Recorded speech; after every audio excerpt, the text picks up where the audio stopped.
వీడియోకి దీని కంటిన్యూషన్ అండి. మనకి ఈ దారం మాత్రమే మిగిలింది కదండి. సో మీకు నేను డీటెయిల్గా ఎక్స్ప్లెయిన్ చేస్తా అన్నాను కదా, దీన్ని పక్కన పెట్టుకొని ఇంకొక దారం తీసుకుందాం. ఇప్పుడు నేను ఇక్కడ చిన్న దారం తీసుకున్నానండి, తక్కువ పువ్వులు ఉన్నాయి కాబట్టి.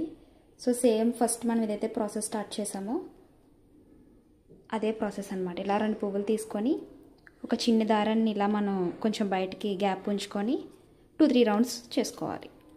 అలా రౌండ్ చేసుకున్న దాన్ని ఒక 2-3 ముళ్ళు వేసుకోవాలి, ఫస్ట్ చూపించిన విధంగానే.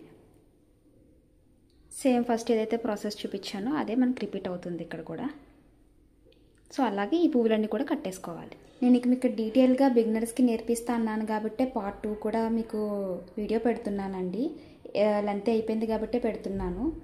సో నేర్చుకోవాల్సిన వాళ్ళు ఎవరైనా ఉంటే నేర్చుకుంటారని మాత్రమే పెడుతున్నానండి. ఇలా మన చేతులారా పువ్వులు కోసుకొని అండ్ ఆ పూలమాల కట్టుకొని దేవుడికి అలా సమర్పిస్తే చూడడానికి అసలు చాలా బాగుంటుంది కదా. నాకైతే చాలా ఇష్టం అండి అలాగ పువ్వులు కోసుకొని మాల నా చేతుల మీద నేను కట్టి దేవుడికి వేయడం అనేది నాకు చాలా ఇష్టం. మీలో ఎంతమందికి అలవాటు ఉందో కంపల్సరీ కామెంట్ చేయండి. ఇక్కడ మీరు తీసుకున్న ఫస్ట్ దారం మీకు పూలకు సరిపోయింది అనుకోండి, మనం ఏదైతే ఫస్ట్ ముడేస్తున్నామో ఇది మాల కట్టేటప్పుడు దాన్నే 2-3 టైమ్స్ వేసుకుంటే మనకి పువ్వులు అనేది కింద పడకుండా ఉంటాయండి.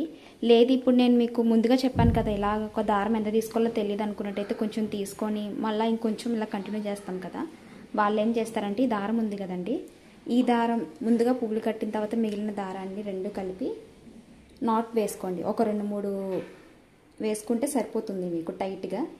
ఇలా జస్ట్ వీడియోలో చూపిస్తున్నట్టు ఇక్కడ టైట్గా దగ్గరికి వేసుకుంటే అసలు మనం అక్కడ ముడేసినట్టు కూడా ఎవరికి డౌట్ రాదండి, అంత చక్కగా కలిసిపోతుంది మనకిది. మీకు ఫైనల్ లుక్ చూపిస్తాను ఒకసారి. చూస్తున్నారండి, చక్కగా సింపుల్గా మనమే ఇంట్లో ప్రిపేర్ చేసుకోవచ్చు. ఇలాగా రాని వాళ్ళు కూడా ఈజీగా ప్రిపేర్ చేసుకోవచ్చు. ఇది నేను ఇక్కడ రెడ్ కలర్లో తులసి ఉంటుంది కదండి, ఎర్ర తులసి. సో దానివల్ల మీకు కొంచెం వీడియోలో బ్లాక్గా కనిపిస్తుంది, బయట అయితే మాత్రం లుక్ చాలా బాగుందండి ఇది. అండ్ ఇది మీకు ఫైనల్ ఫోటో నేను దేవుడి పటానికి కూడా వేసి చూపిస్తాను.